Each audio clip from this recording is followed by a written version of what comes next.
अस्सलाम वालेकुम दोस्तों, उम्मीद तो ठीक हूंदा। हींअर असीं लाइव जेको आया आहियूं हिकिड़ो ख़ासि मक़सदु आहे जेको आमनपुर थाणे जी हद आहे। आबादगार एजाज़ अली अंसारी जेको आहे उनजे केलनि जे फ़सुल खे जेको धाड़ेलनि पारां कटे वियो आहे ऐं 3 दफ़ा ही वाक़ियो हिन सां पेश आयो आहे ऐं पुलिस एतिरी नाअहल आहे, एतिरी करप्ट आहे जो मैसेज करे रहिया आहिनि धाड़ेला। उनजे बावजूद बि हिन जो को बि तदारुक नथो थिए ऐं मुख़्तलिफ़ तरीक़नि सां हुनखे मंथली न ॾियण ते जेको आहे मंथली न ॾियण ते नुक़सानु पहुचाए थो वञे।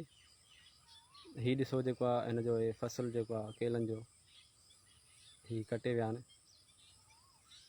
ऐं हीउ साॻियो ई फ़सुलु ॿियो दफ़ो हिन जो कटे विया आहिनि। पहिरियां बि हिकिड़ो दफ़ो अॻु में कटे विया। थाणे ते इतलाह ॾियण बावजूद बि अधु कलाकु थी वियो आहे, पुलिस मोबाइल या पुलिस जो को बि अमलदार हिते न पहुतो आहे।